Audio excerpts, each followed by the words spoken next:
Puppy recovery from rescue. నల్ల puppy ప్రమాదం నుండి బయటపడింది. So I'm very happy. నన్ను గుర్తుపట్టి నన్ను అనుసరిస్తున్నందుకు. Come come. ముందు కాలు విరిగినట్లుంది. నడుముకు కూడా దెబ్బ తగిలినట్లుంది. నాతో పాటు ఈ షాపు యజమాని హెల్పింగ్ కూడా ఉంది. దీని అదృష్టం బాగుంది.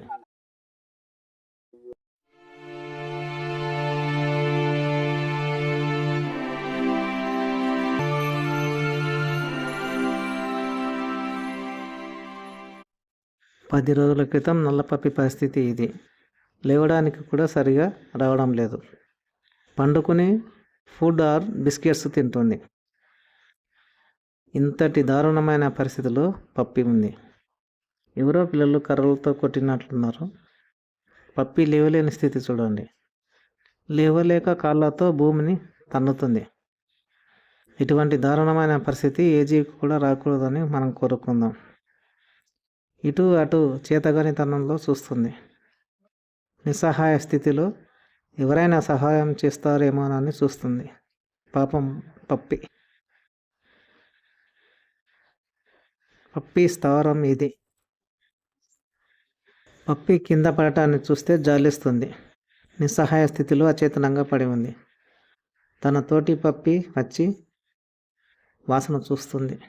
ఇదిగో తనతో పాటు పుట్టిన అటువంటి పప్పి. ఇదిగో ఇక్కడ బాగా గమనించండి. ప్రతిరోజు రాత్రి కానీ ఉదయం కానీ పప్పి పండుకునే స్థలం ఇది.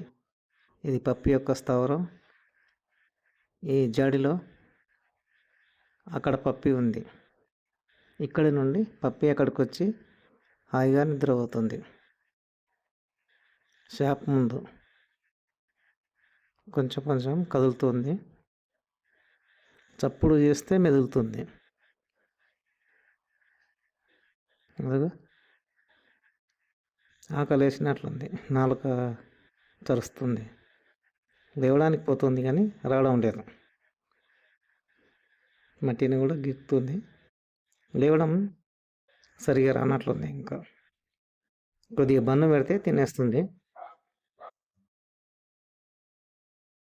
పప్పీకి బన్ను కొద్దిగా వేస్తే నమిలి తింటుంది. ఇదిగో పప్పి రావడానికి రెండు కళ్ళు చాచి ముందుకు చూస్తుంది. నాలుక కూడా బయటకు చాచినట్లుంది. ఇప్పుడు లేచింది. కొద్దిగా నడుస్తుంది. వచ్చి రాని నడకతో నడుస్తూ ఎక్కడైనా కింద పడుతుందేమోనన్న అనుమానంతో నడుస్తుంది.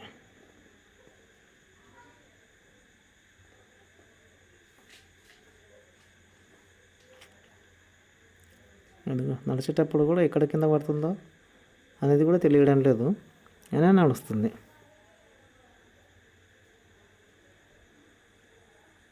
పప్పీకి నా చేతి స్పర్శ తాకితే చాలు గుర్తుపడుతుంది.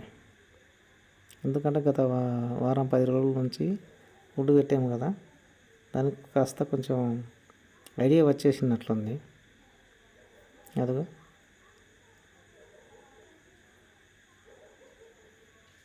కొద్దిగా చప్పుడైతే చాలు వెంబడెంబడే వచ్చేస్తుంది.